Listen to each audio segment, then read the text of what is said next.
ગણિત ધોરણ 8 પ્રકરણ 4 પ્રાયોગિક ભૂમિતિ પ્રાસ્તાવિક અગાઉના ધોરણમાં આપણે ત્રિકોણ કેવી રીતે દોરવો તે શીખી ગયા છીએ. ત્રિકોણને 3 ખૂણા અને 3 બાજુઓ હોય છે. કોઈ પણ નિશ્ચિત ત્રિકોણ દોરવા માટે આપણી પાસે 3 ખૂણા અને 3 બાજુઓમાંથી કોઈ પણ 3ના માપ હોવા જરૂરી છે. આમ નિશ્ચિત ત્રિકોણ દોરવા માટે 3 માપ પૂરતા છે. તો હવે આપણને સહજ પ્રશ્ન થશે, શું એક 4 બાજુવાળી બંધ આકૃતિ એટલે કે ચતુષ્કોણને દોરવા માટે 4 માપ પૂરતા છે? ચતુષ્કોણને દોરવા માટે 4 માપ પૂરતા છે ચકાસવા એક પ્રવૃત્તિ કરીએ. પ્રવૃત્તિ 10 સેન્ટીમીટર લંબાઈની સળીઓની એક જોડ લો. સળીઓની બીજી જોડ 8 સેન્ટીમીટર લંબાઈની લો. હવે આકૃતિમાં દર્શાવ્યા મુજબ ચારેય સળીઓને જોડી એક લંબચોરસ બનાવો કે જેની લંબાઈ 10 સેન્ટીમીટર અને પહોળાઈ 8 સેન્ટીમીટર હોય. આ લંબચોરસ આપેલા 4 માપથી બનાવવામાં આવ્યો છે. હવે લંબચોરસના પાયા BC ને ડાબી બાજુ ખસેડો જેથી આ પ્રમાણેની આકૃતિ જોવા મળશે. શું આ આકાર લંબચોરસ છે? ના. તમે જોઈ શકો છો કે લંબચોરસ હવે સમાંતર બાજુ ચતુષ્કોણ બની ચૂક્યો છે. શું આપણે સળીઓની લંબાઈમાં કોઈ ફેરફાર કર્યો? ના. બાજુના માપ જેમના તેમ જ છે. તેમાં કશો ફેરફાર કરેલ નથી. હવે ચતુષ્કોણ ABCDના પાયા BC ને વિરુદ્ધ દિશામાં ખસેડો. હવે તમને કેવો આકાર જોવા મળે છે? આપણને ફરીથી એક જુદા પ્રકારનો સમાંતર બાજુ ચતુષ્કોણ પ્રાપ્ત થશે જે આપણે આકૃતિમાં જોઈ શકીએ છીએ. હજુ પણ ચતુષ્કોણની બાજુઓ જે પહેલા હતી તે જ છે. આ પ્રવૃત્તિ દ્વારા જાણવા મળે છે કે નિશ્ચિત ચતુષ્કોણ દોરવા માટે 4 માપ પૂરતા નથી. તો શું 5 માપ પૂરતા છે? ચાલો આ બાબત ચકાસવા બીજી પ્રવૃત્તિ કરીએ.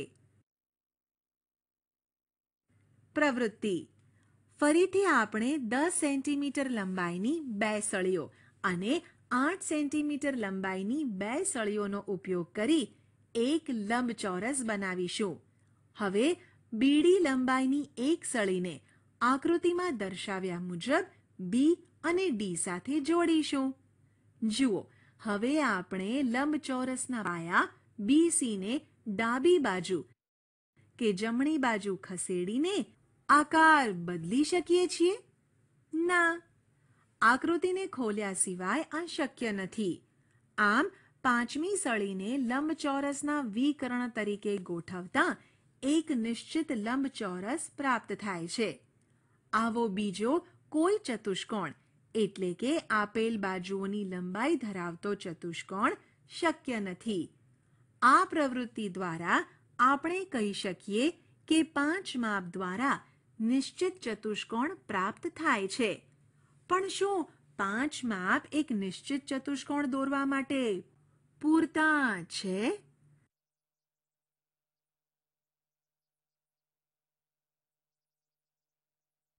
ચતુષ્કોણ રચો. નીચે આપેલા માપના આધારે આપણે નિશ્ચિત ચતુષ્કોણ કેવી રીતે રચી શકાય તે શીખીશું. જ્યારે 4 બાજુ અને એક વિકર્ણ આપ્યો હોય. જ્યારે 2 વિકર્ણો અને 3 બાજુ આપી હોય. જ્યારે પાસેની 2 બાજુ અને 3 ખૂણા આપ્યા હોય. જ્યારે 3 બાજુ અને તેના 2 અંતર્ગત ખૂણા આપ્યા હોય. જ્યારે અન્ય ખાસ લાક્ષણિકતા જાણતા હોઈએ. તો ચાલો એક પછી એક આ બધી રચનાઓ લઈએ. જ્યારે 4 બાજુ અને એક વિકર્ણ આપ્યો હોય. આ પ્રકારની રચના આપણે ઉદાહરણથી સમજીએ. ઉદાહરણ: ચતુષ્કોણ PQRS રચો. જ્યાં PQ = 4 centimetre, QR = 6 centimetre, RS is equal to 5 centimetre અને PR is equal to 7 centimetre. ઉકેલ. સૌપ્રથમ આપણે ચતુષ્કોણની કાચી આકૃતિ આ રીતે દોરીશું. કાચી આકૃતિ આપણને ચતુષ્કોણ સમજવામાં ઉપયોગી થશે. આપણે પહેલા ચતુષ્કોણને દોરી અને પછી નામ નિર્દેશન કરીશું. ચતુષ્કોણ રચવા માટેના સોપાનો. સોપાન 1. કાચી આકૃતિ પરથી આપણે જોઈ શકીએ છીએ કે બા રચનાની શરત મુજબ આપણે ત્રિકોણ PQR રચી શકીએ. આ પ્રમાણે ત્રિકોણ PQR રચો. સોપાન 2. હવે આપણે ચોથું બિંદુ S દર્શાવીશું. આ બિંદુ S એ PR ની સાપેક્ષે Q ની વિરુદ્ધ દિશામાં દર્શાવીશું. આ માટે આપણી પાસે બે માપ છે. બિંદુ S એ બિંદુ P થી 5.5 સેન્ટીમીટર દૂર છે. તેથી P ને કેન્દ્ર રાખી 5.5 સેન્ટીમીટરનો એક ચાપ દોરો. સોપાન 3. બિંદુ S એ બિંદુ R થી 5 સેન્ટીમીટર દૂર છે. તેથી R ને કેન્દ્ર લઈને 5 સેન્ટીમીટરનો ચાપ રચો. સોપાન 4. બિંદુ S આપણે દોરેલી બંને ચાપ પર હોવું જોઈએ. તેથી તે બંને ચાપનું છેદબિંદુ છે. તેને S દર્શાવીને ચતુષ્કોણ PQRS પૂર્ણ કરીશું. આમ PQRS એ માંગ્યા મુજબનો ચતુષ્કોણ છે. ઉદાહરણ. સમાંતર બાજુ ચતુષ્કોણ MORE રચો. જ્યાં OR is equal to 6 centimetre, RE is equal to 4.5 centimetre અને EO is equal to 7.5 centimetre. ઉકેલ. સમાંતર બાજુ ચતુષ્કોણ MORE રચવાનો છે. પણ તમને ખબર છે, સમાંતર બાજુ ચતુષ્કોણના સામસામેની બાજુઓના માપ સમાન હોય છે. તેથી જો બાજુ RE નું માપ 4.5 સેન્ટીમીટર હોય તો તેની સામેની બાજુ MO નું માપ પણ 4.5 સેન્ટીમીટર થાય. આ જ રીતે જો OR નું માપ 6 સેન્ટીમીટર હોય તો EM નું માપ પણ 6 સેન્ટીમીટર જ થાય. આમ આપણને સમાંતર બાજુ ચતુષ્કોણની બધી બાજુઓના માપ મળી ગયા, જે આ મુજબ છે. MO is equal to 4.5 centimeter, OR is equal to 6 centimeter, RE is equal to 4.5 centimeter અને EM is equal to 6 centimeter તથા વિકર્ણ EO is equal to 7.5 centimeter. હવે આપણે કાચી આકૃતિ દોરી સોપાન સાથે રચના પૂર્ણ કરીશું. સમાંતર બાજુ ચતુષ્કોણ રચવા માટેના સોપાનો.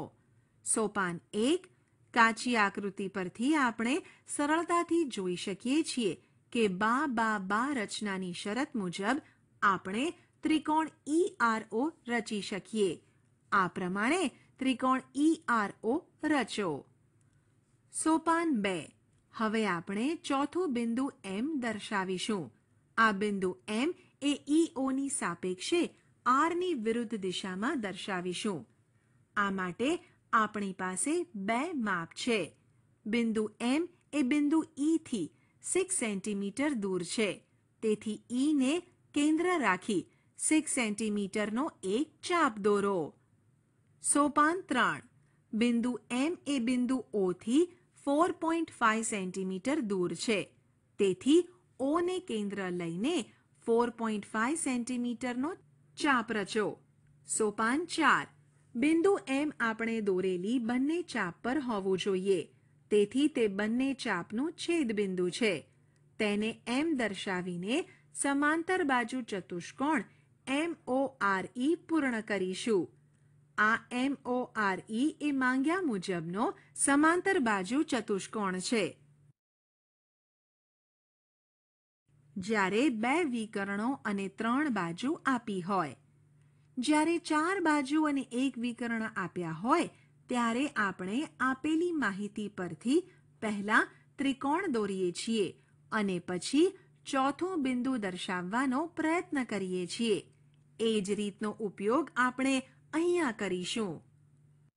ઉદાહરણ: ચતુષ્કોણ ABCD રચો, જ્યાં BC = 4.5 centimetre, AD = 5.5 centimetre, CD = 5 centimetre, વિકર્ણ AC = 5.5 સેન્ટીમીટર અને વિકર્ણ BD = 7 સેન્ટીમીટર.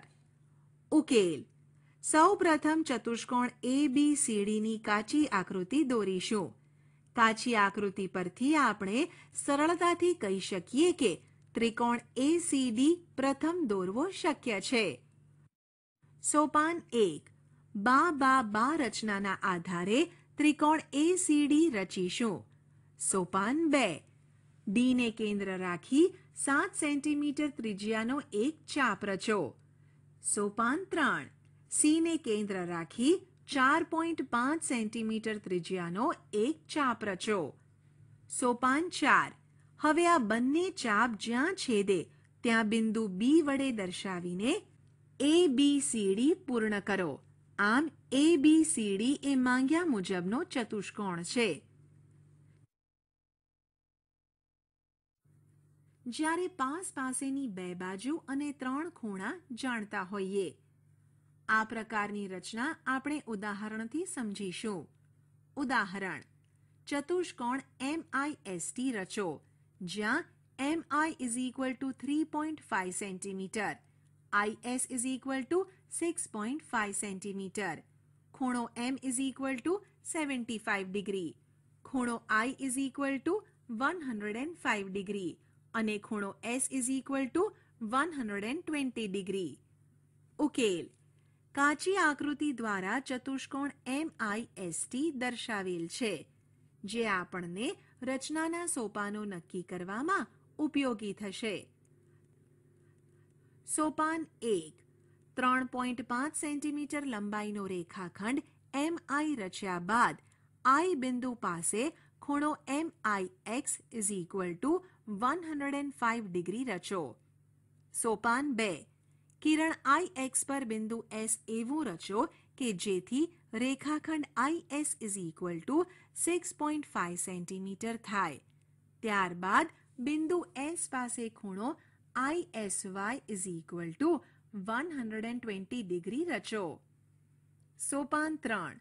બિંદુ M પાસે ખૂણો IMZ = 75 ડિગ્રી રચો.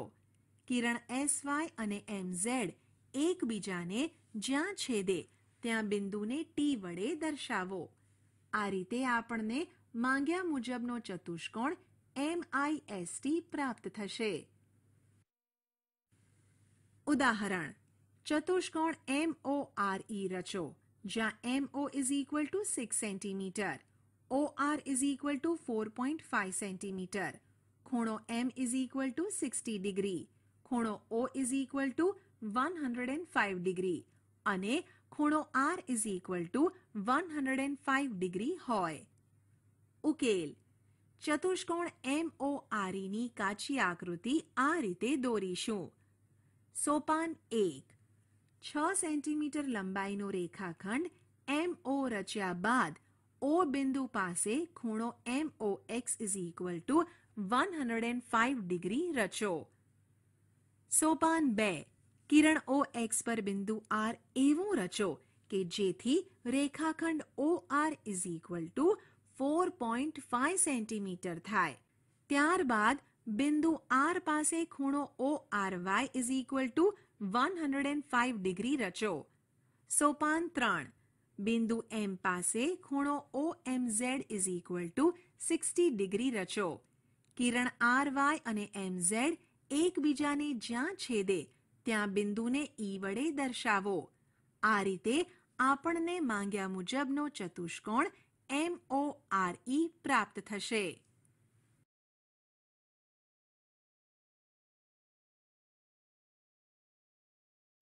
જ્યારે 3 બાજુ અને તેના 2 અંતર્ગત ખૂણા આપ્યા હોય.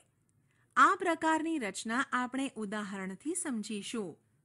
ઉદાહરણ: ચતુષ્કોણ ABCD રચો, જ્યાં AB = 4 centimetre, BC is equal to 5 centimetre, CD is equal to 6.5 centimetre અને ખૂણો B is equal to 105 degree અને ખૂણો C is equal to 80 degree હોય. ઉકેલ: ચતુષ્કોણ ABCD ની કાચી આકૃતિ આ રીતે દોરીશું. સોપાન 1. સૌપ્રથમ આપણે 5 સેન્ટીમીટરનો રેખાખંડ BC રચીશું. બિંદુ B પાસે 105 ડિગ્રીનો ખૂણો રચાય તેવું કિરણ BX રચો. હવે કિરણ BX પર બિંદુ B થી 4 સેન્ટીમીટર દૂર A બિંદુ દર્શાવો. સોપાન 2. ખૂણો BCY is equal to 80 degree રચો. સોપાન 3. બિંદુ C ને કેન્દ્ર રાખી 6.5 સેન્ટીમીટરનો ચાપ દોરો. આ ચાપ કિરણ CY ને D માં છેદે છે. સોપાન 4. ચતુષ્કોણ ABCD પૂર્ણ કરો. આ ચતુષ્કોણ ABCD માંગ્યા મુજબનો ચતુષ્કોણ છે. કેટલાક ખાસ કિસ્સાઓ. ચતુષ્કોણની રચના માટે આપણે 5 માપનો ઉપયોગ કરીએ છીએ. શું પ્રાપ્ત માપો કરતાં ઓછી સંખ્યાના માપથી આપણે કોઈ નિશ્ચિત ચતુષ્કોણ રચી શકીએ? આવા ખાસ કિસ્સાઓ માટે નીચે આપેલા ઉદાહરણ ચકાસો. ઉદાહરણ: 4.5 સેન્ટીમીટર બાજુવાળો ચોરસ રચો. ઉકેલ: પહેલી નજરે અહીંયા આપણને માત્ર એક જ માપ આપેલ છે તેવું દેખાય છે, પરંતુ વાસ્તવમાં આપણી પાસે બીજી ઘણી બધી માહિતીઓ છે, કારણ કે આ આકૃતિ નિશ્ચિત ચતુષ્કોણ દર્શાવે છે, જેને આપણે ચોરસના નામથી ઓળખીએ છીએ. ચોરસની ચારે બાજુ સરખી હોય છે અને ચારે ખૂણા કાટખૂણા હોય છે. આપેલ કાચી આકૃતિની મદદથી આપણે રચના કરીશું. સૌ પ્રથમ બાખુબા શરતને આધારે આપણે ત્રિકોણ ABC રચીશું. પછી સરળતાથી બિંદુ D પણ દર્શાવી શકીશું. તો આપેલા માપના ચોરસની રચના તૈયાર છે. રચના કેવી રીતે કરવી તેની સમજણ પડી ને? ચાલો સોપાન તમે તમારી જાતે લખો. ઉદાહરણ: શું એવો સમબાજુ ચતુષ્કોણ ABCD રચવો શક્ય છે કે જ્યાં AC is equal to 7 centimetre અને BD is equal to 6 centimetre હોય? તમારા જવાબની સત્યર્થતા ચકાસો. ઉકેલ: સમબાજુ ચતુષ્કોણના માત્ર 2 વિકર્ણોના માપ આપ્યા છે. આમ છતાં સમબાજુ ચતુષ્કોણની લાક્ષણિકતાને કારણે આપણને ઘણી મદદ મળી રહેશે. સમબાજુ ચતુષ્કોણના વિકર્ણ એકબીજાના લંબ દ્વિભાજક હોય છે. તેથી સૌપ્રથમ 7 સેન્ટીમીટર લંબાઈનો રેખાખંડ AC રચો. ત્યારબાદ તેનો લંબ દ્વિભાજક રચો. તે પરસ્પર O બિંદુમાં છેદે છે. હવે બંને વિકર્ણના છેદ બિંદુને કેન્દ્ર સ્થાને લઈને 3 સેન્ટીમીટરનો ચાપ રચો, જે લંબ દ્વિભાજકને બિંદુ B અને બિંદુ D માં છેદશે. હવે સીધી પટ્ટીની મદદથી બિંદુ A, B, C અને D ને જોડો, જે માંગ્યા મુજબનો સમબાજુ ચતુષ્કોણ પ્રાપ્ત થશે. જો રચનાની સમજણ પડી હોય તો સોપાનો જાતે લખવાનો પ્રયત્ન કરો. આપણે શી ચર્ચા કરી? 1. ચતુષ્કોણના 5 માપ એક અનન્ય ચતુષ્કોણ સુનિશ્ચિત કરે છે. 2. જો ચતુષ્કોણની 4 બાજુ અને એક વિકર્ણ આપેલ હોય તો તેના દ્વારા એક અનન્ય ચતુષ્કોણ સુનિશ્ચિત થાય છે. 3. જો ચતુષ્કોણના 2 વિકર્ણ અને 3 બાજુઓ જાણતા હોઈએ તો એક અનન્ય ચતુષ્કોણ સુનિશ્ચિત થાય. 4. જો ચતુષ્કોણની પાસેની 2 બાજુઓ અને 3 ખૂણાઓ જાણતા હોઈએ તો તેના દ્વારા એક અનન્ય ચતુષ્કોણ સુનિશ્ચિત થાય. 5. જો 3 બાજુઓ અને તેમાં 2 અંતર્ગત ખૂણાઓ આપ્યા હોય તો એક અનન્ય ચતુષ્કોણ સુનિશ્ચિત થાય.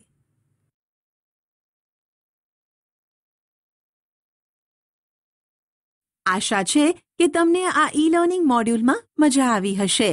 આભાર.